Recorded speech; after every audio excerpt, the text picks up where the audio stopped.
So let's look at this from an Eagles perspective through 6 games, guys. And we know they have the bye week this week, and then it's Pittsburgh the following week when they get back. We went into the season feeling pretty good about how talented they were.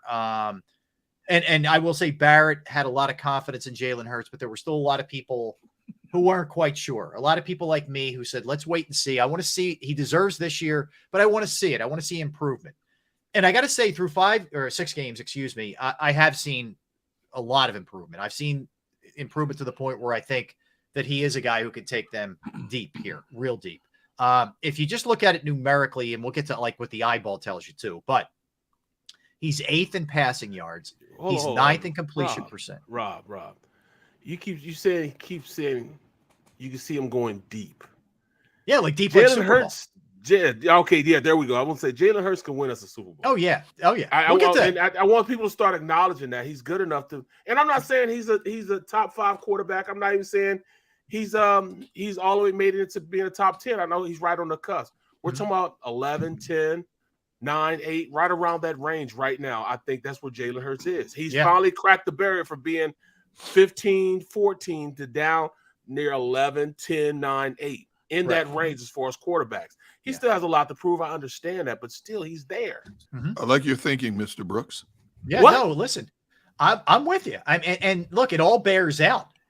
You know, he takes care of the football. He's got 2 interceptions, which is 28th. He's at the very bottom there. He's a guy who scores. I don't freaking care if it's throwing or running. That argument drives me absolutely crazy. I agree. Oh, so as if running it in is less. You get 4 for that, not 6. Right. You know, I love the argument when people hit me with that. Like the rugby scale. Yeah. How many's he thrown for? I'm like, how many's he scored? Anyway. I'm getting red again. Yeah, like it counts less. Now I'm getting red again. I don't understand. Like it's almost like if you win by 1 point or you beat them by 20 points. Yeah. It just says a W in the win column. Yeah. This in college football where they used to, style points were in the equation. That's crazy. It's crazy. So he's first in rushing touchdowns and a lot of the other numbers that are critical, third down efficiency, all the kind of are right where they need to be. And look, the things I worried about were going through progressions or rolling to your left, being willing to throw the ball against your body a little bit or take off that way, using the middle of the field. Like all of these things, I just needed to see it. And for my money, has it been absolutely perfect? No, but has it been really good through 6 games to the point where I think this guy has not only added all the intangibles that he had with leadership and smarts, with tangibles on the field? Yeah, I feel great about Jalen Hurts, man. Absolutely. He's done everything that you want from a quarterback that's a starting quarterback in the NFL. He's a guy that you can go in and make a franchise quarterback in the NFL. Did he do it like Dak Prescott? No. Did he have the weapons that Dak Prescott had when he first entered the league? No. So it's not going to be the same. It won't be the same as Dak Prescott. I think that's what people want him to be. But Dak, look at Dak right now. Dak is struggling when he is playing because he does not have that run game anymore. Mm-hmm. Now, he went total. The best I've seen Dak play was actually in a loss. It was last year, the first game of the year, when he went toe-to-toe with Tom Brady. Right. And it was arm versus arm, offense versus offense. But they no longer have that offensive line that they had. They have some real problems on the offensive line. So the same thing you saw with Cooper Rush, you're gonna see with Dak Prescott. Now he's gonna be functionally better than Cooper Rush. I mean, there's no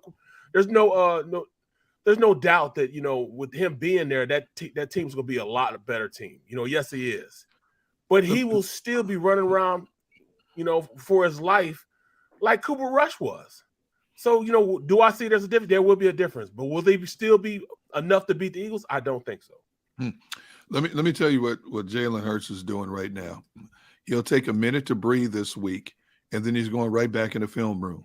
Absolutely. He's going to sit down. He's going to analyze by himself and with the coaches everything he did right and didn't do right the first 6 games. And those little things are the things he's going to hone in on for this 11-game stretch run that's coming up.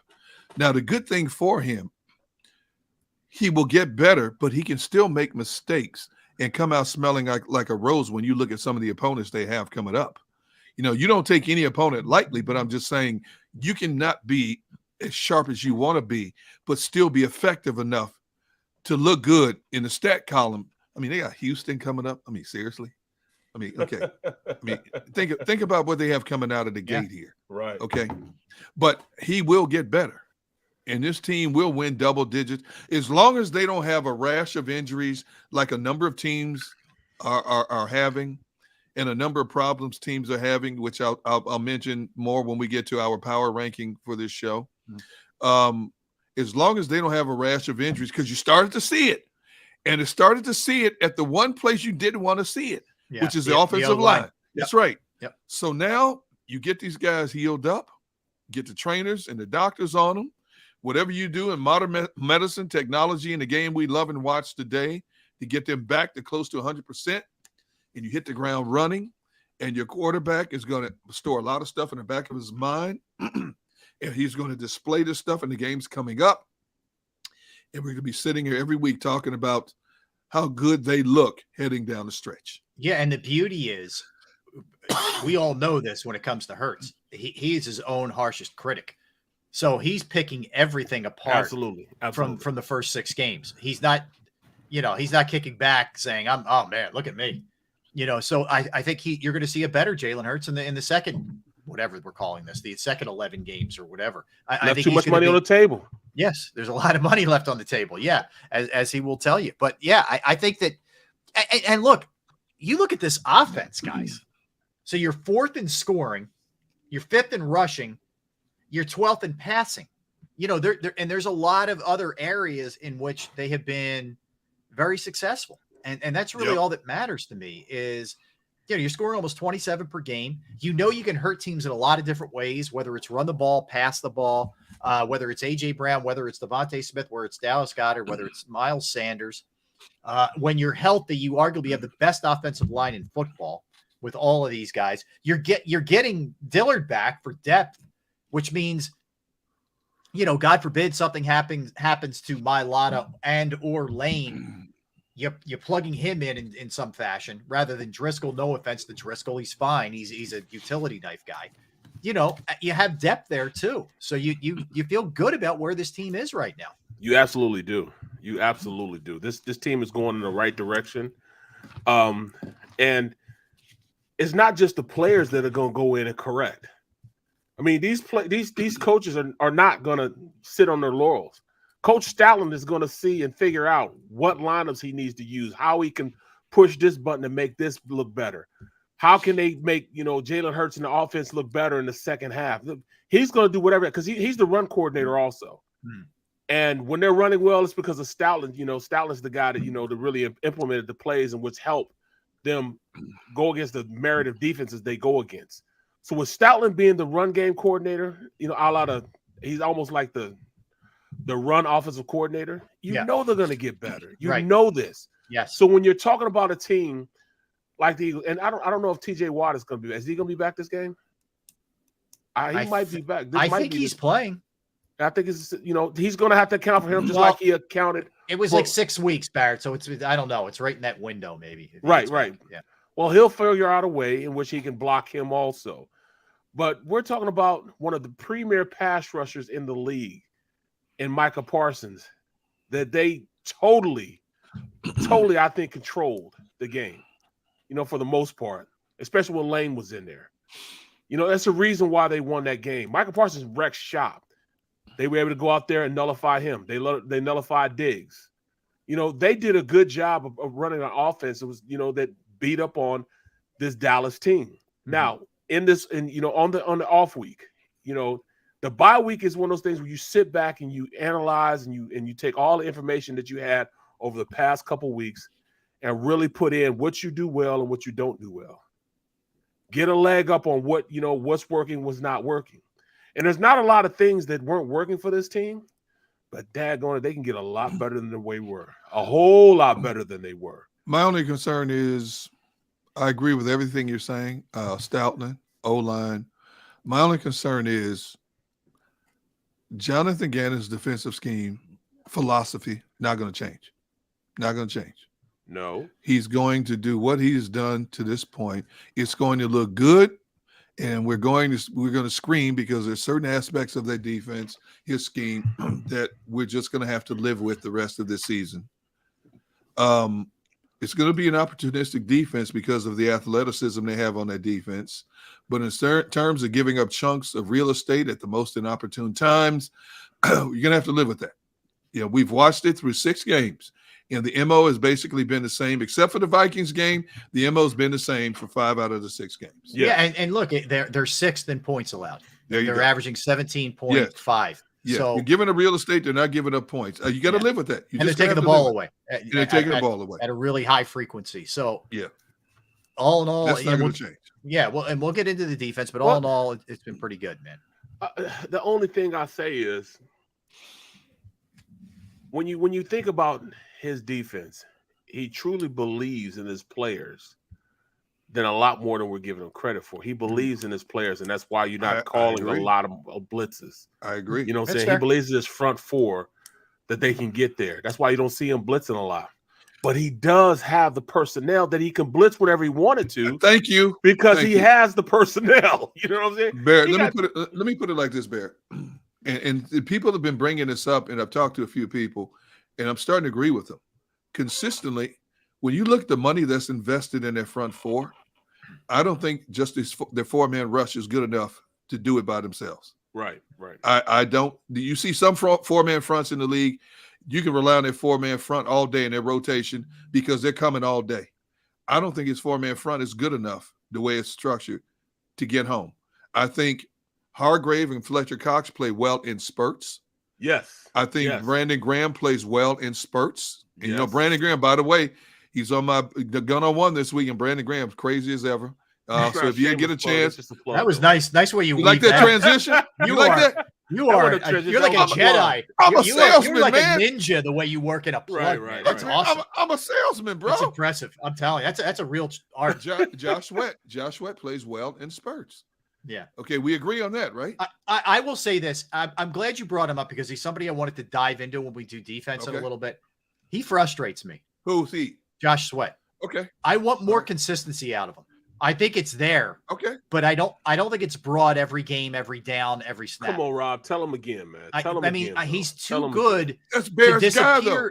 I know. I don't dislike it. This is not I hate Josh Sweat. No, I know. I just want more out of him. Yes. I want more out of him. Me too. I want more out of the whole D line. Yeah, I agree. There's too much money invested in this D line. Well, sometimes money doesn't always ante up into production. Well, then did you overpay him? Like I said, did you overpay them? Sometimes money doesn't always. I know what Barrett's saying. He got it a touch prematurely. Maybe. Yes. Thank you. Who did? Sweat.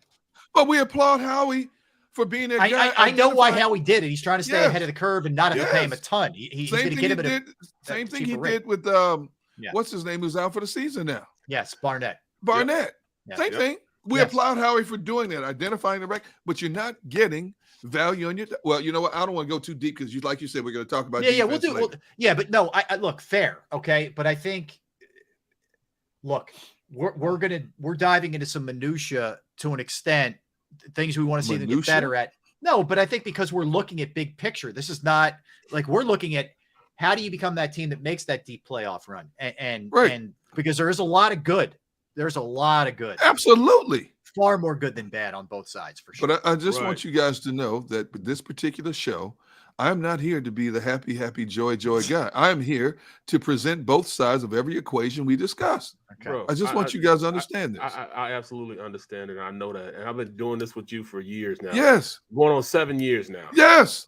The little time we've been together has been 7 years. 7 years too long. But go ahead. Exactly. Keep talking. I thought about it yesterday, man. I mean, you and Rob have been with me in your life for a long time. You poor guy. Yes, you've been sentenced for a long time, Barrett. Yes. Yes. I am here not just to. This is not Gilligan's Island. This is not the Love Boat today. Okay. Right. Wow. Okay. I am here to present every side of the argument. I will agree with you.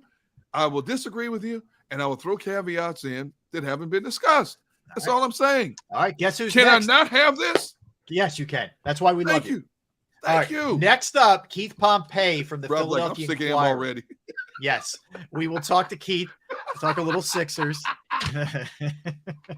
You are in rare form today, my man. He is, man. This is He awesome. is. All right, so let's get a timeout. We'll come back. We'll keep it rolling. Some hoops. We'll do the Eagles defense at 1:30. At 2 o'clock, NFL. 2:30, like we usually do. We'll jump around a little bit. And Sixers fans may not be happy, and has nothing to do with the team on the court, which we'll talk about. We'll get into that. I'll tell you why in a little bit. All right, don't go anywhere.